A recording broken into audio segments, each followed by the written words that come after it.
Hello and welcome to Dad Plays Games at Lunch. Today I'm going to be looking at a galaxy of pen and paper. This is a very interesting game. It's a playing game, but it's framed as if you're actually a DM, a dungeon master, running a gaming session with your friends. So you're all sitting around a table, you're talking to each other, um, but it seems to be a computerized program. So your three friends are playing with you on kind of a virtual reality style thing, and around you reflects the action that's happening in the game. It's a pseudo sequel to Knights of Pen and Paper, which was the same concept but in a medieval fantasy setting. This is in a space setting, hence the name Galaxy. So far, it's pretty fun. Lots of pop culture jokes. When you create your DM character, it's really funny. You get to choose what they look like, which their face is pretty generic, but you get to choose their outfits, and they have you know Darth Vader outfit. They have Brown Cloak's outfit from Firefly. They've got Jedi. They have wizards. They have pretty much every pop culture. I think they even have Michael J. Fox's character from Back to the Future, his outfit there. So it was pretty neat when you create that. And you notice he's wearing Morpheus glasses from The Matrix. But there's all sorts of headpieces and stuff that are from pop culture movies as well. So that was pretty neat. Um, so whenever you restart the game, it always kind of puts you back into this little conversation thread. So I'm kind of a couple hours into the game at this point, and the first kind of missions you have is to get a spaceship, because you're a lot like Anakin Skywalker in the prequels. I know we're not supposed to talk about that, but your characters are enslaved to a junk dealer who owns their contract, and you have to find a way to get off the planet. So he kind of jokingly promised, if you find a ship, I'll let you go free. So we find a ship, of course, and we go free. So now we're traveling through space.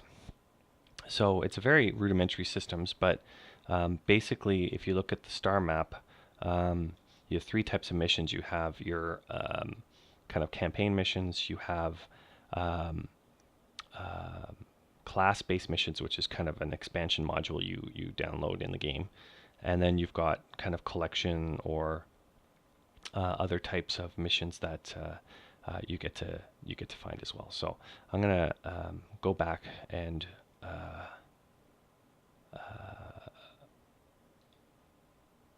start resolving. And one neat thing too is every time you move in this game, like in D&D, the dungeon master rolls for you. So you see your rolls come up, and if you get a low roll, there's an encounter. So here you discover some Mothoids inside a ship. What will you do? And then you have three types of characters: power, body, and senses, and each of them have a different reaction to certain things. So let's shoot them, let's shoo them, and I'll open the airlocks and shoot them away. So let's see if I can do that. I live, I die, I live again. So it's kind of neat. There's gates to other little systems. Graphics are charming. Obviously, they're going for this pixel idea. Um, so I haven't explored much of this system. So there's a bunch of missions. See, I rolled there, and it basically freed me from the counter. So when you land at the systems, you can take your ATV, they call it, which is this mini ship, down to the surface, and then you can do a few things here. You can explore the planet, and I've unlocked. Okay, so I can do that.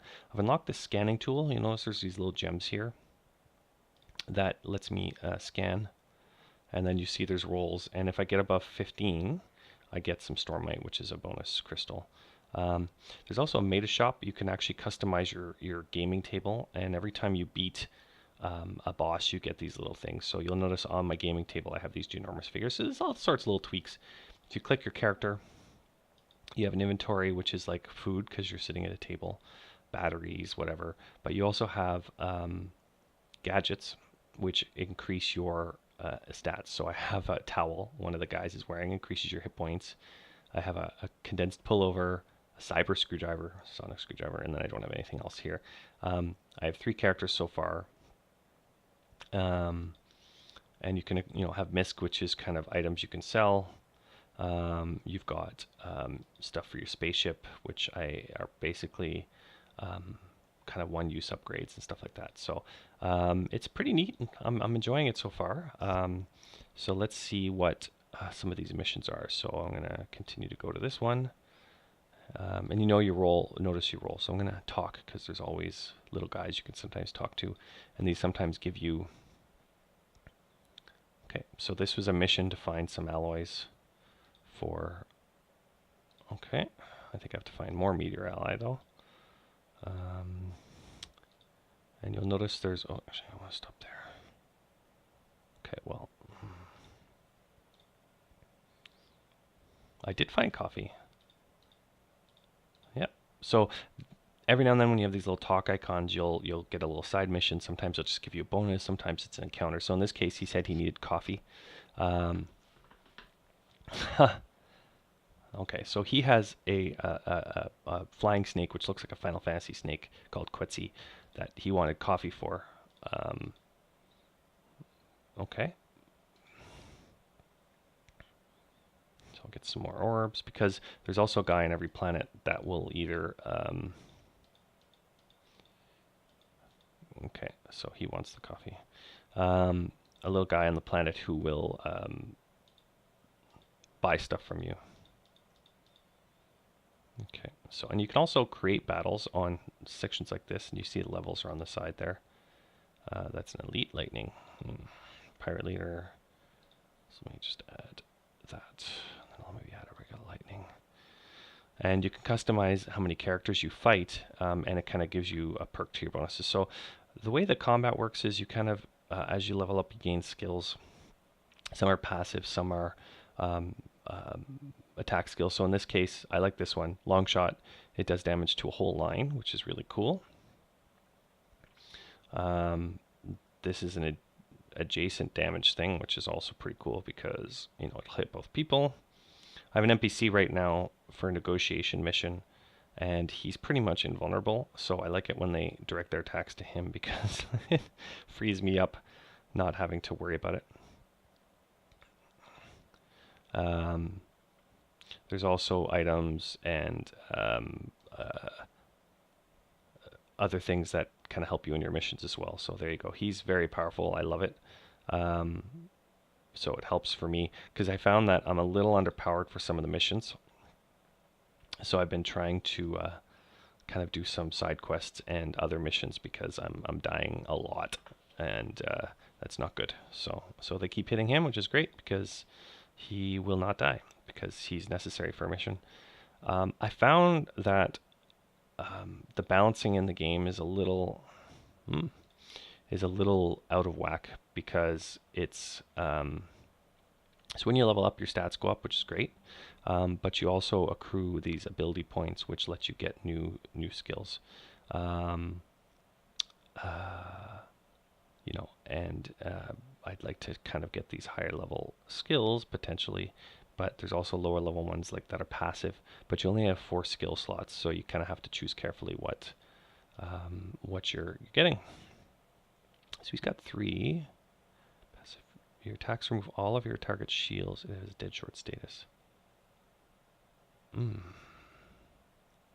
think I'm gonna do that. I'm gonna unlock that. Okay, and I'm gonna unequip that. I'm gonna equip that because if I unlock that one next, oh, that's cool. Okay, stun and burn line. This raises my damage, so that's pretty good. Okay, so I've done that. Well,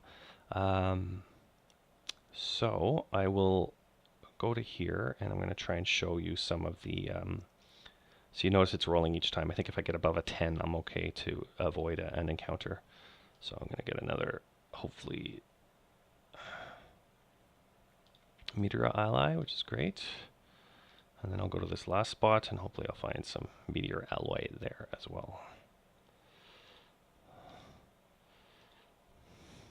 20, 20, 2 20s.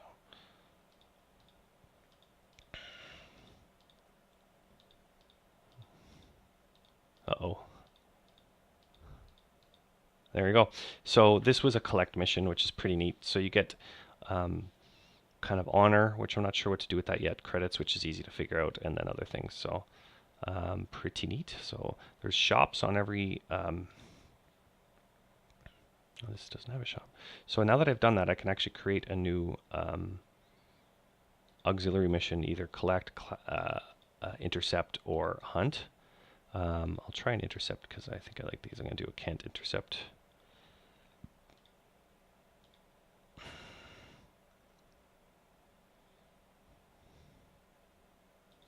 And this is where you kind of fight a ship, which is kind of neat. So,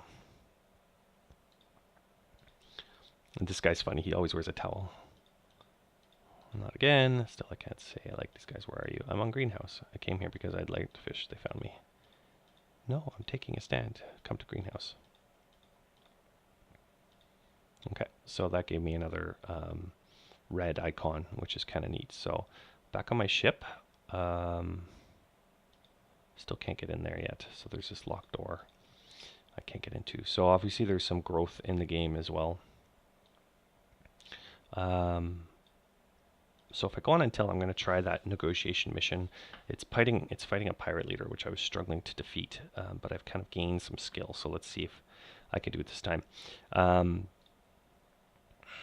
Like I said, you'll notice the icons kind of tell you where you need to go.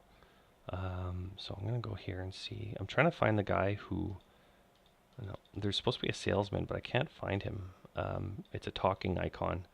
So every time you find these gems, when you roll Stormite, there's supposed to be a dude who will buy them from you, and it's usually on these areas where you've got the little talking icon, but I can't seem to find... No, he just wants coffee. And this one is the one who doesn't talk, so I'm not sure what's going on here.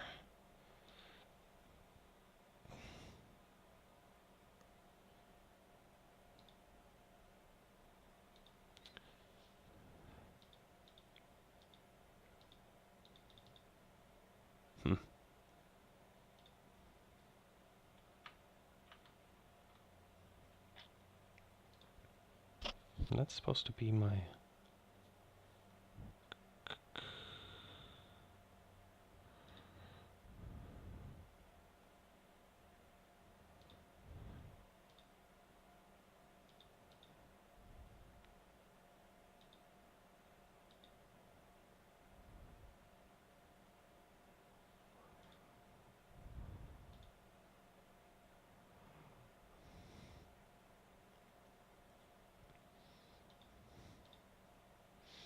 So I'm trying to find my way to...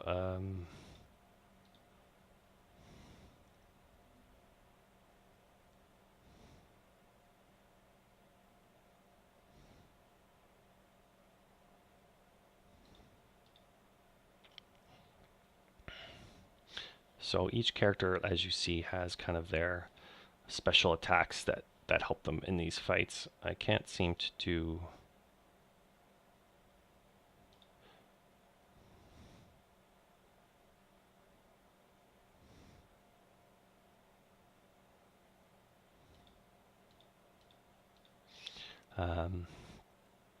So to solve this one mission, I need to do this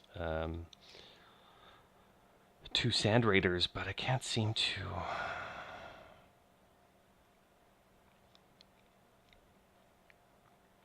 do it.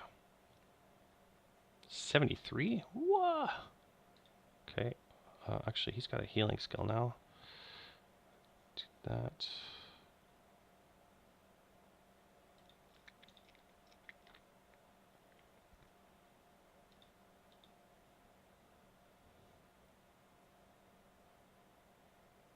Oof. Okay.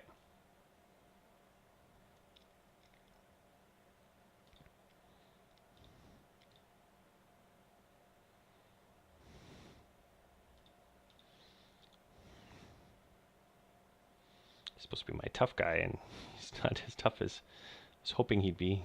Keeps getting killed.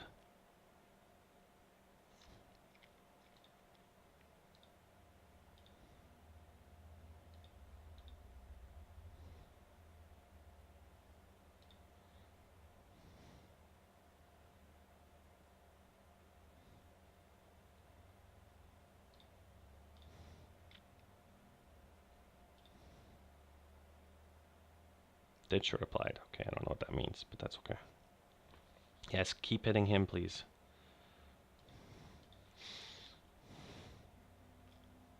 Oh, I see why, because I've been casting threat on myself. Threat is kind of, so dead short, I don't know what that does. Oh, I think it shorts out his shields. Okay, that's good. That's actually really good.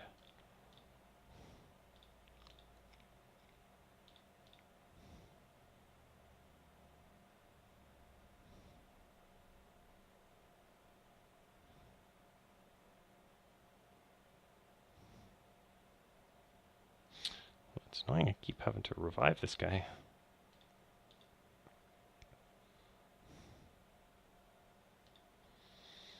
Take another pizza, old man.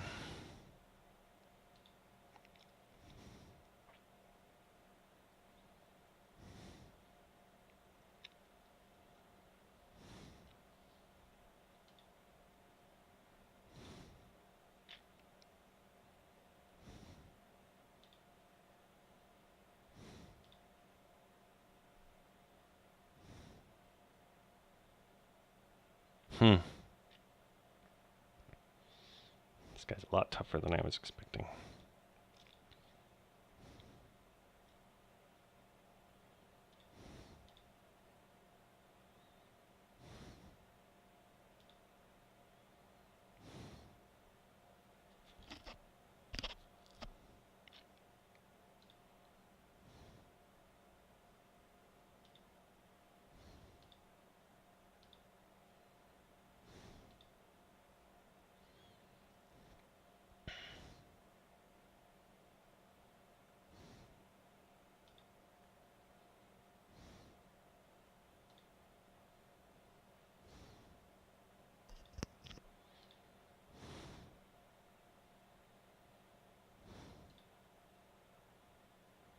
Dead short applied.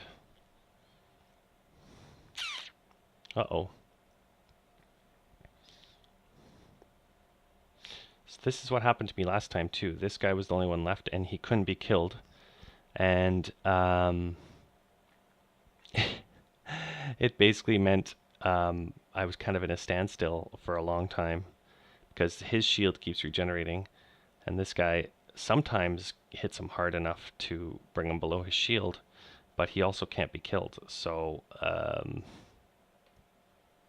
yeah, interesting. So unless he can like trigger his shield down enough, so sometimes that happens and he ticks him down a little bit, but then his shield comes up. See, he didn't get all his shield. And the shield goes up and he can't be killed. So this is a flaw I have found with this game, is that kind of get locked into a corner here where this guy can't die, this guy keeps regenerating, and they haven't balanced it enough so that, these guys, and I had a ton of items I didn't have last time where I was able to heal and regenerate, but in this case, I'm kind of left with these two guys ticking it along very slowly and maybe not resolving this fight. So I may have to try this fight again when I level up even more. Although, if I'm patient and just let the NPC knock him down bit by bit, I might actually win this fight indirectly. I'm not going to gain the experience from it because all my guys are dead, I think. But, I think he is going to be able to kill him. So that's a flaw of this game. Yeah, he's going to be able to get him. And I wish it was something I could do something about, but I think this is just balancing that they have to work on. This is an independent game from small developers, so obviously they don't have everything ironed down as tightly as, oh my god, as you can hope. Oh, look at this. This is terrible. You have to do better than that, man. Otherwise, this is never going to end. You were getting you had just a tickle.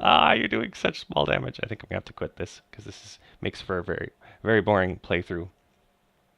Unless he can do a couple of those hits in a row, we're kind of out of luck. Come on, critical. Okay, so we might get there. He's slowly ticking his shields down. Ugh. I find it neat, some of the mechanics of shields and shields regenerating and hit points are there on the end as well. So this is never going to work. No. So I'm gonna quit this. I'm gonna go up here and just go to the main menu. So, I mean, not a great end to the playthrough, but despite what you saw there, I've really enjoyed a lot of Galaxy of Pen and Paper. I'm going to level up and grind my characters a little bit, which isn't my favorite thing to do, but I can do side missions to do that, and I'll stock up on some items and such. But this is Galaxy of Pen and Paper. It's not a perfect game. There are some flaws, as you saw, but it is quite fun, and I really like all the in-jokes and the little, you know, RPG sentiments that they throw into it that really do flesh out the game and make it a ton of fun to experience all the dialogue. It is a lot of fun. I do recommend playing it, and I'm going to keep diving into this and hopefully succeed past that mission. Thank you, and until next time, this is Dad Plays Games at Lunch.